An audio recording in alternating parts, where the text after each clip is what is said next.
Comenzamos Quién es Quién a través de Diamante FM 98.7 y TNU. Gustavo Vanescayán, que le habla de salud, le agradece con unos más esté junto a nosotros compartiendo este programa. El día de hoy recibimos al senador Enrique Pintado del Frente Amplio. Gracias por estar en Quién es Quién. Bueno, un gusto estar acá cumpliendo una vieja promesa de un año de muy bajo perfil, ¿no?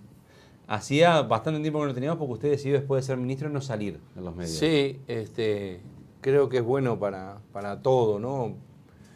Para la mente, para el alma, ir saliendo de un periodo que es de mucha intensidad, pasar a otro, hay que hacer siempre una transición, un alto en el camino, y bueno, sirve para mucho, y el 2017, bueno, arrancaremos con todo. En esa transición, usted fue el único ministerio, por lo menos que se haya conocido públicamente, que recibió una auditoría del nuevo ministro. O sea, el nuevo ministro quiso saber cómo le había dejado las cuentas a usted, siendo que era el mismo partido político. En realidad, eso lo hice yo cuando ingresé, hice lo mismo, solo que no lo anunciamos públicamente, y la auditoría que la hice también antes de irme. O sea, el ministro actual recibió una auditoría que empecé yo, y por lo tanto, porque es para tranquilidad de todos, me parece que eso es lo que corresponde, entregarle al que viene un estado de situación de lo que recibe. Y bueno, él mismo lo reconoció que fue muy bueno, que estaba hecha cuando llegó y que la verdad que las cosas estaban en orden. ¿No implica desconfianza ni de uno ni del otro? No, usted yo creo que la pide y después él también la quiere. No, porque es un procedimiento habitual. Yo lo aprendí cuando trabajaba en el sector privado. Uno de los exámenes que teníamos para ascender a cargos de mando era cuál es la primera cosa que uno tiene que hacer si va a ser el jefe de la ropería. Bueno, lo primero que tiene que hacer es un inventario de cuánta ropa hay. Me parece que eso es muy sano. Es tranquilizador para el que se fue y bueno para el que entra, porque sabe con qué situación se encuentra. El problema es que en Uruguay todo es dramático. Las cosas que se hacen bien es dramático. El ministro Rossi estuvo el 21 de mayo del año pasado en nuestro programa, a poco haber asumido, y habló de uno de sus buques insignia, o sea, de uno de los planes que usted había llevado adelante como ministro, que es el plan Realizar, que la gente quizás lo recuerde por usted daba dinero a las intendencias para que la gente votando pudiera hacer determinadas obras. Sí, en realidad no eran las intendencias, es un dinero que destinamos conjuntamente las intendencias y el ministerio a los municipios para que la gente votando por internet resolviera qué obras se iban a hacer. Perfecto. Él dijo que ese plan Realizar no estaba dentro de las competencias del Ministerio de Transporte y Obras Públicas y que además se habían pagado obras y el 50% de las obras que se habían pagado no se habían hecho, y estos dos motivos lo llevaban a él a suspender este plan. ¿Fue un error de Rossi? No, yo no voy a juzgar la gestión del actual ministro, no me corresponde. Es verdad que no es una función típica del ministerio, como tampoco lo es el apoyo a los clubes sociales que tradicionalmente hace el ministerio. Pero ¿Hoy también lo hace? Sí, se sigue haciendo, una modalidad distinta, pero se sigue haciendo igual. Y es verdad también que el 50% de esas obras después terminó siendo menos, no se hacían, pero las razones son muy variadas, algunas por problemas burocráticos, otras por problemas de sobreprecio. Las empresas querían, porque ¿quién tenía que encargarse de hacer la obra? Era la intendencia, contratando o con sus propios recursos. Las intendencias que utilizaron su propio personal fueron las que fueron más exitosas. Yo recuerdo, la primera obra que hicimos, inauguramos 2, alcalde Colorado, intendencia Blanca, ministro Frente Amplista. Fue la mejor de todas, que es en Casupá. Después está el alcalde de Colorado, por razones de estricta reglamentación electoral, votó con el intendente Enciso, porque si no sus posibilidades de ser alcalde disminuían muchísimo. Pero ahí tuvimos un ejemplo exitoso. Entonces, votaron más de 120.000 personas, es otro ejemplo exitoso de participación.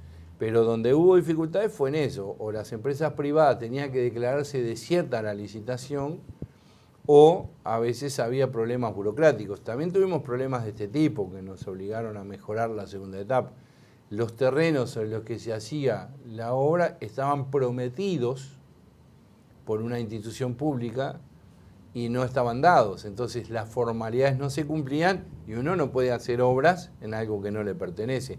Pero eran de ese tipo de razones. Si hoy fuera ministro, ¿repetiría este plan usted? Sin ninguna duda. Es más, Montevideo estuvo a punto ahora en el presupuesto participativo de utilizar Internet como la herramienta para participativa. Estuvimos dialogando ellos estuvieron dialogando con todos aquellos que fueron protagonistas de ese quehacer del plan realizar. Usted le pregunta a los intendentes lo extrañan. Porque si no, las alcaldías que no tienen mucho dinero, los municipios, perdón, para hablar correctamente, no encuentran su razón de ser. Y el municipio es un gobierno de cercanía que tiene que tener recursos. Bueno, nosotros, en realidad la estrategia fue, antes de que nos vinieran a solicitar ayudas, preferimos acotarla porque es manejable. Una ayuda ya presupuestada con determinados recursos destinados es mucho más manejable al cuentagotas, ¿no? ¿El apoyo a clubes sociales o el plan realizar o este tipo de obras corresponde a un Ministerio de Transporte y Obras Públicas No. con toda la necesidad que hay en Uruguay? No, no corresponde, sin ninguna duda. Nuestra intención era que en algún momento el futuro Ministerio de Deporte pudiera contar con esos recursos para hacer las obras, porque me parece que hay dos tipos de instituciones, pero una son los clubes deportivos que deberían estar presupuestalmente respaldados, en este caso con la Secretaría Nacional de Deporte. Nosotros tuvimos la precaución que en el caso de los clubes deportivos hicimos algo que nadie hizo, que es consultar al Ministerio de Turismo y Deporte para ver si lo que íbamos a apoyar estaba en consonancia con los planes integrales de deporte que pudiera tener eventualmente el Ministerio. Cuando nos daban el ok, nosotros sí respaldamos o no las propuestas. Pero lo más sensato sería que los clubes deportivos y esos recursos que se destinan pasaran a la Secretaría de Deporte. Y transporte se dedica a propiamente el tema de transporte. Transporte e y infraestructura. En realidad tampoco debería llamarse en términos modernos Ministerio de Transporte y Obras Públicas. Tendría que ser Ministerio de la Infraestructura y Logística del Transporte. ¿Y el transporte quién lo regularía? ¿No el Ministerio? No, también el Ministerio, también. pero el problema es que uno... Usted hace énfasis en la infraestructura más que nada. Sí, porque en realidad, ¿por qué el Ministerio? Hubo una discusión en el mundo sobre si tendrían que ir separados. En Uruguay estuvieron separados. Ustedes, los más veteranos recordarán, está el Ministerio de Transporte, Comunicaciones y Turismo y el Ministerio de Obras Públicas.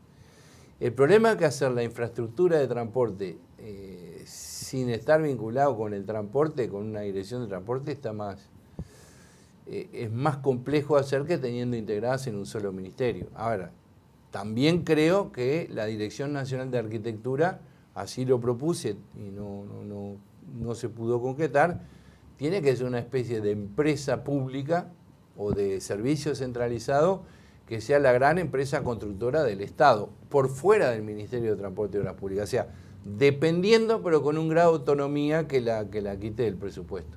Ahora, me faltó una cosa de las organizaciones, porque no solo apoyamos clubes deportivos, también apoyamos obras de, por ejemplo, la Fundación Echegoyen de Fray Bentos, que atiende a personas con discapacidad. Bueno, eso también correspondería que esos recursos se los brindaran al MIDES. ¿Volvería a reiterar como ministro gastos del mini apartamentito que se hizo en el ministerio? Es una pena como algunas cosas se instalan como una verdad. Por ejemplo, lo voy a poner ahora, tarifazo. Se instalan cosas que no son ciertas. A veces me asusta cómo Goebbels hace su trabajo, ¿no? Que una mentira repetida 100 veces se hace. Yo lo considero un tema laudado. Hoy hay en el Se Estado... desarmó eso ahora, no quedó nada. No es cierto eso. ¿No se desarmó tampoco? Es verdad, ahí está trabajando un funcionario. Pero es una oficina ahora, ¿no? Siempre fue una oficina.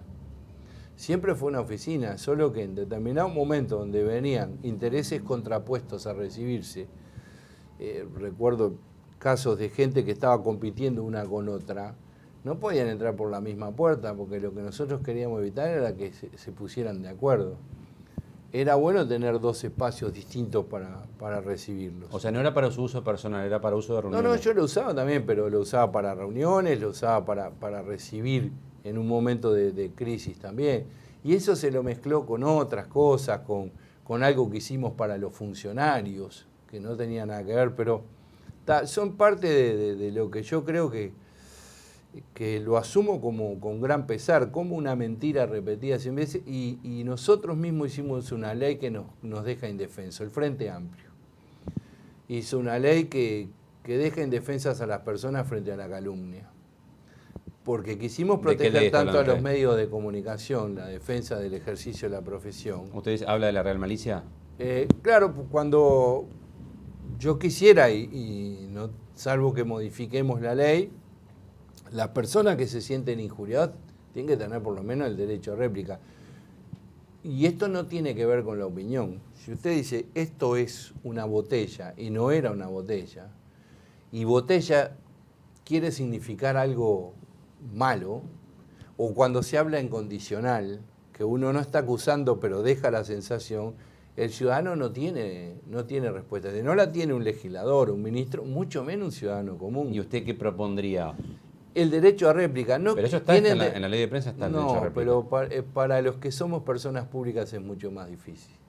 Y que la condena no sea en el lugar que el periódico diga en donde el perjudicado diga, en primera plana, con los espacios que diga, para que el castigo sea contundente. O sea, usted ampliaría el concepto de derecho de respuesta que existe en Uruguay.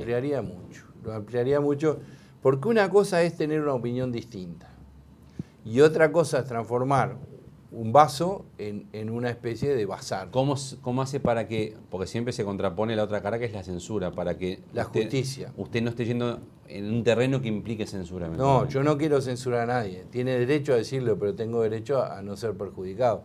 Porque después viene la estigmatización. Y uno no puede andar explicando por el mundo. ¿Y usted siente que lo estigmatizaron? Yo siento que sí, que en algunas cosas sí. No me duele, es parte del juego político. Claro, pero es que estamos entrando en un terreno en el que en el Uruguay no había entrado. Y quiero sacarme a mí como ejemplo. Me pasa con mis adversarios, cuando veo en las redes los comentarios que a partir de una broma o de un titular de prensa malintencionado, la gente lo toma como cierto, porque no hay lectura crítica, y se catapulta a una persona al ostracismo o se le pone un mote de que no corresponde. ¿Ahora el legislador piensa proponerlo formalmente esto? Estoy estudiando esa posibilidad. Estoy estudiando porque lo que tú decías, cuidar el equilibrio, que no terminemos en la censura. Don José Valle Ordóñez decía que daría la vida para, aunque no estuviera de acuerdo con lo que el adversario dijera, para que siguiera diciéndolo. Y la libertad es muy importante, a veces es más importante que los dolores o machucones que uno pueda tener. O sea, es una ley modificativa de la ley de prensa. Y eso es lo que estoy estudiando, una ley modificativa que le permita a la gente tener el derecho de réplica que le corresponda, sin castigar al emisor más allá de eso, ¿no? Porque de ahí al delito de opinión es una cosa complicada. Y estamos llenos de ejemplos donde si se pasa la línea para la censura, estamos en un problema mayor que el que queremos solucionar. En la idea que está manejando, si el medio no publica, sea radial, televisivo, internet, lo que sea, en donde el afectado quiere su respuesta, ¿cuál sería la consecuencia? ¿Prisión? Bueno, eso es lo que estamos viendo, porque ahí la multa económica no sirve, porque lo que uno quiere es que el daño moral que se le hizo... ¿Pero usted podría manejar la idea de cárcel en caso que no se provoque eso? Todavía no quiero llegar a eso. Pero estamos estudiándolo. Sí. La libertad es una cosa que hay que cuidar mucho. ¿Pero si la multa no sirve? Veamos, siempre hay una forma de obligar al medio, siempre hay alguna forma. Y además, naturalmente, la gente se va a cuidar, porque a veces se ponen titulares que no se corresponden con el contenido de la nota. Entonces, esas cosas son las que hay que ayudar. Y en primer lugar, para todos, no es solo para uno. Y fundamentalmente para aquellos ciudadanos que se puedan ver perjudicados. Yo qué sé, a veces se da la idea de que una persona cometió un delito en temas muy sensibles y de repente uno no sabe el contenido de lo que realmente ocurre, cuál es la verdad. La verdad no es todo lo que se publica y a veces está muy lejos de lo que se publica. ¿Usted dice que hay un manejo político de la verdad en los medios? Manejo más que político, que lo hay, sin duda. ¿En los medios? Sí, yo creo que todos los medios tienen un sentir político. Ahora, que lo utilicen intencionadamente ya es otra cosa. Lo que digo es que hay una búsqueda tal de la primicia, del sensacionalismo, hay un amarillismo en la prensa mundial, no es solo acá, que conduce a ese tipo de excesos, porque el miedo vende, lo drástico vende y los medios viven de lo que se vende. Entonces hay cierta intencionalidad política, no espero que un diario de derecha hable bien de la izquierda, ni uno que de izquierda hable bien de la derecha, pero hay más que nada ese afán nuevo de un periodismo que busca la sensación, porque está compitiendo con la instantaneidad de las redes. ¿Y eso lo puede arreglar con una ley usted? Por eso estamos estudiando todos los caminos. Capaz que no se arregla y no hay que hacer nada. Hay que embromarse y tomar quina, como decían antes, que es la mejor medicina. Pero algún antídoto tiene que haber. Yo creo que el mejor antídoto es la sociedad. El problema es que estamos en una sociedad compleja, muy compleja. Esa sociedad precisa una ley que regule estas cosas. La sociedad precisa cambios en los valores, en la forma de convivencia que se están deteriorando. No estoy plantando una vuelta al pasado, pero hay un exceso de individualismo donde el otro me importa pero la poco. ley de prensa quedó vieja para esto que usted está diciendo. Yo creo que sí, quedó vieja para las redes. Bueno, ¿cómo vamos a manejar las redes sin caer en la prohibición? Es un gran tema. Para mí, el gran respaldo sería fomentar el espíritu crítico de la gente y que la gente tuviera su capacidad de análisis y que no tomara acríticamente todo lo que le viene. Ni lo que le viene del gobierno, ni lo que le viene de la oposición, ni lo que le viene de nadie. Pero estamos lejos de eso, muy lejos. ¿Le invito a una pausa? Adelante. Continuamos la misma ¿Quién es quién? Con el senador Enrique Pintado del Frente Amplio, recordándole como siempre que el horario principal de emisión de nuestro programa es los días jueves, 23 horas a través de Diamante FM 98.7 y TNU. Pausa y continuamos en ¿Quién es quién?